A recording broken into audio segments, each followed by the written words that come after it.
dan Anissa adalah pasangan yang telah menikah selama 10 tahun. Mereka memiliki seorang putra bernama Rehan yang menjadi cahaya dalam rumah tangga mereka. Dari luar, kehidupan mereka tampak sempurna. Damar adalah seorang pengusaha kecil yang tekun, sementara Anissa adalah ibu rumah tangga yang penuh kasih. Mereka tinggal di sebuah rumah sederhana, namun nyaman di pinggiran kota. Namun, belakangan ini, Damar merasa ada yang berbeda. Anissa mulai sering keluar rumah dengan alasan bertemu teman atau mengikuti arisan. Ia juga lebih sering membawa ponselnya kemana-mana dan tampak gelisah setiap kali ada pesan masuk. Damar mencoba mengabaikan perasaan curiganya, tetapi hatinya terusik. Suatu malam, Damar melihat Anissa duduk di teras rumah, berbicara di telepon dengan nada suara yang lembut dan penuh senyuman. Ketika ia mendekat, Anissa buru-buru mengakhiri panggilan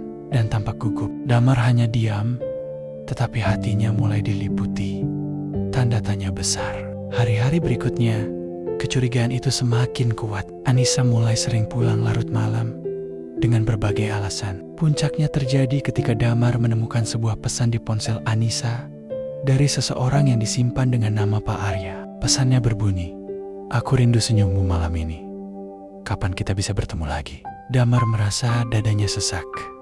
Siapa Arya? Dan mengapa istrinya menerima pesan seperti itu? Damar tidak langsung marah, tetapi ia ingin mencari tahu lebih dalam sebelum mengambil tindakan. Damar akhirnya memutuskan untuk mengikuti Anissa secara diam-diam.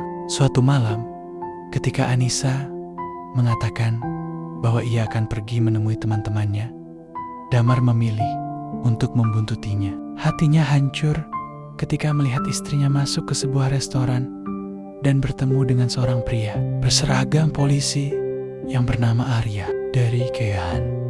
Damar melihat istrinya berbicara penuh tawa dengan pria itu.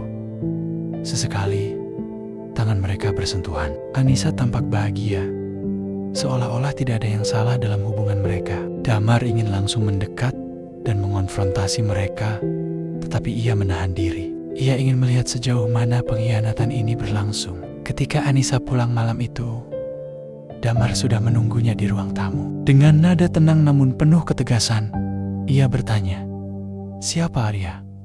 Anissa terkejut, tetapi berusaha tetap tenang. "Hanya teman," jawabnya singkat. Damar menghela napas panjang. "Jangan bohong, Nis. Aku sudah tahu semuanya."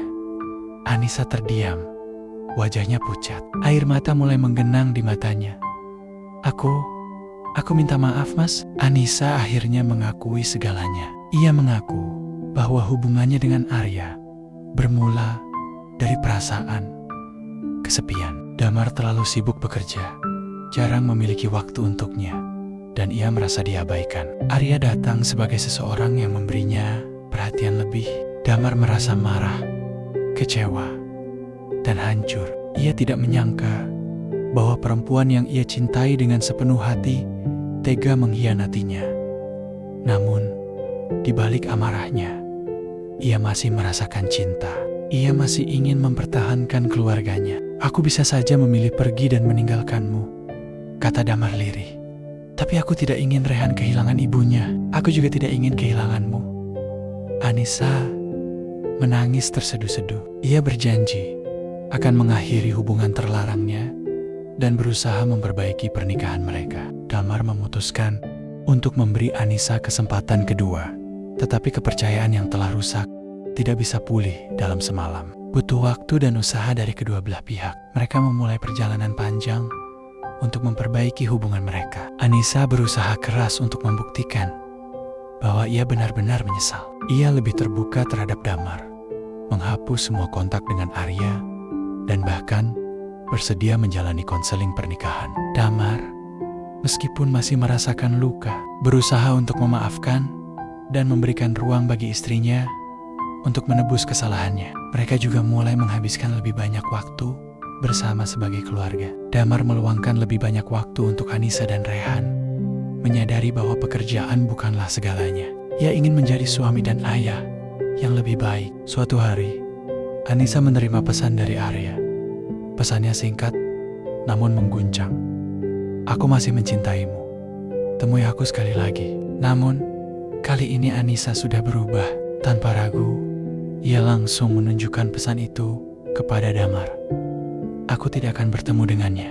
Mas, aku sudah memilihmu, katanya dengan mata penuh ketulusan. Damar melihat sorot mata Anissa, dan untuk pertama kalinya sejak pengkhianatan itu, ia merasa bahwa istrinya benar-benar ingin berubah. Ia menarik napas dalam, lalu menggenggam tangan Anissa.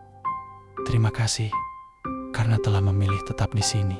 Anissa menangis dalam pelukannya, merasa bersyukur karena suaminya memberinya kesempatan untuk memperbaiki segalanya. Butuh waktu lama bagi Damar untuk benar-benar memaafkan. Tetapi ia sadar bahwa cinta sejati bukan hanya tentang kebahagiaan, tetapi juga tentang perjuangan. Mereka membangun kembali kepercayaan mereka dari nol dengan komunikasi yang lebih baik dan usaha yang lebih besar untuk saling menjaga. Mereka belajar bahwa cinta sejati bukan hanya tentang tidak pernah berbuat salah, tetapi tentang berani memperbaiki kesalahan dan bertahan demi kebahagiaan bersama. Pesan moral: pernikahan bukan hanya tentang cinta, tetapi juga tentang kesabaran, komunikasi, dan komitmen. Kesalahan tidak selalu harus diakhiri dengan perpisahan, asalkan ada penyesalan dan usaha untuk memperbaiki. Memaafkan bukan berarti melupakan, tetapi memilih untuk tetap mencintai